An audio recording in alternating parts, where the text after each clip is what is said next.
Hello everyone, welcome to Ibrahim study YouTube channel.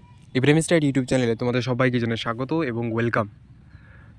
তোমরা যারা 2025-এর জিমপাস Yuji and ANM GNM exam দেবে, তোমরা অনেকেই আমাকে অনেক কোয়ারিজ করেছো ইউটিউবে, টেলিগ্রামে, হোয়াটসঅ্যাপে। অনেকে আমাকে অনেক কোয়ারিজ করেছো, স্যার আমাদের কি এবছর ফর্ম ফিল আপ হবে না, না এক্সামই হবে না। এবার অনেকে আমাকে প্রশ্ন করেছো, স্যার কবে থেকে ফর্ম ফিল আপ স্টার্ট হতে পারে, একটা টেন্টেটিভ শিডিউল বা টেন্টেটিভ একটা ডেট দিলে একটা বেশ ভালো হতে, আমাদের পড়াশোনার মোটিভেটটা উঠে যাচ্ছে। ঠিক আছে, তো আর যাবো না কমেন্টগুলো, আমি তোমাদের কিছু কথা বলবো, তোমরা ভিডিওটা শেষ পর্যন্ত দেখো। চ্যানেল নতুন থাকলে অবশ্যই চ্যানেলটিকে সাবস্ক্রাইব করো এবং ভিডিওটা আশা করছি তোমাদের অনেক গুরুত্বপূর্ণ ভিডিও হবে, তাই বলছি ভিডিওটা একটু বন্ধুদের উদ্দেশ্যে ভিডিওটা শেয়ার করো। ঠিক আছে, তো তোমাদের একটা কথা আগে বলি, তারপর আমি একটু পেপারস দিয়ে তোমাদের বোঝানোর চেষ্টা করবো যে তোমরা অনেকেই মোটিভেট থেকে দূরে সরে যাচ্ছ, মোটিভেট হয়ে যাচ্ছ যে আমাদের এক্সাম আর হচ্ছে না।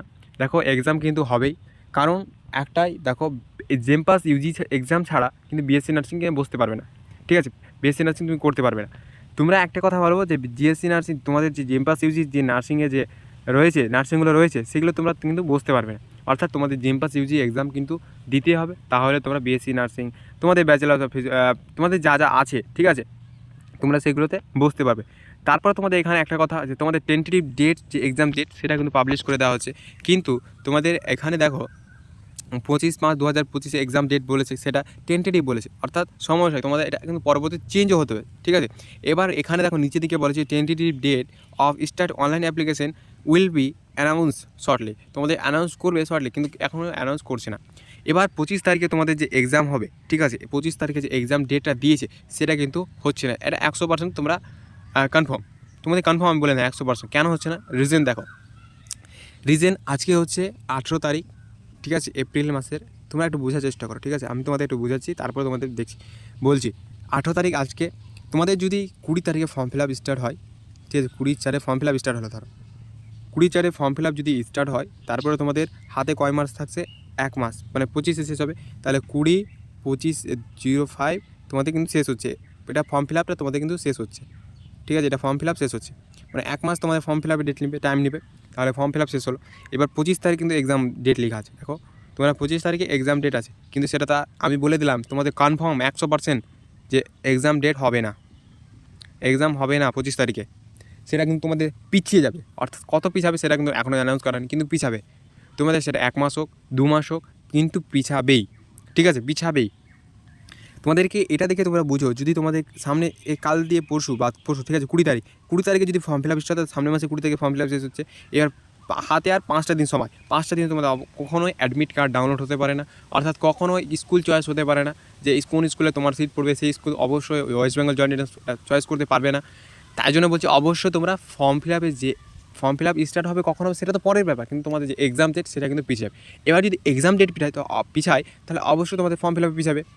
বুঝতে পারছো আশা করি কথাটা, ফর্ম ফিল আপ অবশ্যই তোমাদের পিছাবে। তাহলে এটাই ভাবো যে যদি এক্সাম ডেট পিছায়, তাহলে ফর্ম ফিল আপও আমাদের পিছিয়ে যাবে। এবার কত দূর পিছাবে সেটা কিন্তু পরের ব্যাপার, বাট তোমাদের কিন্তু ফর্ম ফিল আপ পিছাচ্ছে। এবার তোমরা যদি আরেকটা জিনিস দেখো, 2024-এ, এটা দেখো 2024-এ West Bengal joint entrance exam board, ঠিক আছে, JENPAS UG 2024 schedule of JENPAS UG, এই শিডিউল মেনে তোমাদের কিন্তু এক্সাম হবে।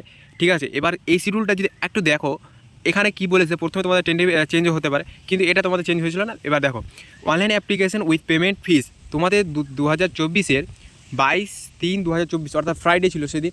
এবার ফ্রাইডে তোমাদের ফর্ম ফিল আপ শুরু হয়েছিল 22 তারিখে মার্চ মাসে, চলেছিল এপ্রিল মাসে 22 তারিখ পর্যন্ত। দেখো আমি যেগুলো কথা বললাম তোমাদের একটু প্রমাণ করে দিই, 22 তারিখে মানে 1 মাস ফর্ম ফিল আপ চলেছিল, 1 মাস, ঠিক আছে।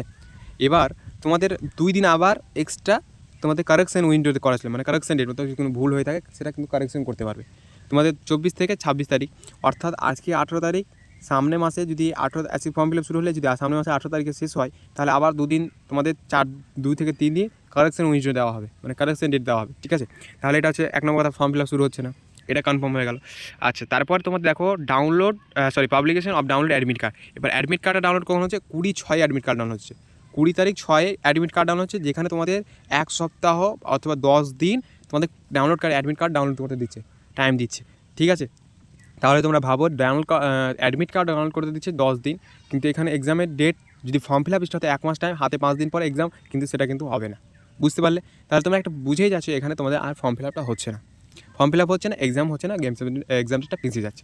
ঠিক আছে, তারপর তোমাদের এক্সাম হয়েছিল দেখো 30/6/2024, ঠিক আছে, 30/6/2024 তোমাদের এক্সাম হয়েছিল, তোমাদের first paper second paper exam হয়েছিল। ঠিক আছে, তারপর তোমাদের যে রেজাল্ট পাবে সেটা কিন্তু পরে অ্যানাউন্স করে দেওয়া হয়েছে কবে রেজাল্ট পাবে। তাহলে তোমরা এখানে বুঝতে পারলে আশা করছি পুরো বিষয়টা, যে তোমাদের কিন্তু 1 মাস যদি ফর্ম ফিল আপ চলে, তাহলে তোমাদের এখানে যদি 20 তারিখে, আমি তোমাদের সাপোজ তোমাদের বোঝানোর চেষ্টা করছি, তোমরা একটু বোঝো যে 20 তারিখে যদি ফর্ম ফিল আপ স্টার্ট হয়, সামনের মাসে 20 তারিখ পর্যন্ত চলবে, তাহলে সামনের মাসে চলে গেলে 5 চলে গেল। ঠিক আছে, এপ্রিল মে চলে গেল, এখন চলছে এপ্রিল মাস। ঠিক আছে, এটা যদি শুরু হয় তাহলে মে মাস চলে, আর তোমরা মে মাসে 25 তারিখে তোমাদের এক্সাম রয়েছে। ঠিক আছে, মে মাসে 25 তারিখে এক্সাম রয়েছে, সেটা কখনো সম্ভব নয়। এবার তোমাদের অনেকেই প্রশ্ন করছে যে এই বছর এক্সামই হবে না। দেখো, এক্সাম তো হবেই, কনফার্ম এক্সাম হবে, 100% গ্যারেন্টি সহকারে এক্সাম হবে। কারণ জেমপাস ইউজি অর্থাৎ জেমপাস 2025 এক্সাম, এই জেমপাস ইউজি এক্সাম ছাড়া তোমরা বিএসসি নার্সিং অর্থাৎ প্যারামেডিক বসতে কিন্তু পারবে না।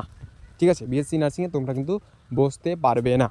ঠিক আছে, তো আশা করছি পুরো বিষয়টা বুঝতে পেরেছো। তোমাদের যদি আরও কোয়ারিজ থাকে, ঠিক আছে, এএনএম জিএনএমের তোমাদের সেম প্রসেস হবে, তাহলে তোমাদের একটু এএনএম জিএনএম যে এক্সাম ডেট সেটা কিন্তু পিছনে রয়েছে, সেটা কিন্তু একটা বলা যাবে না।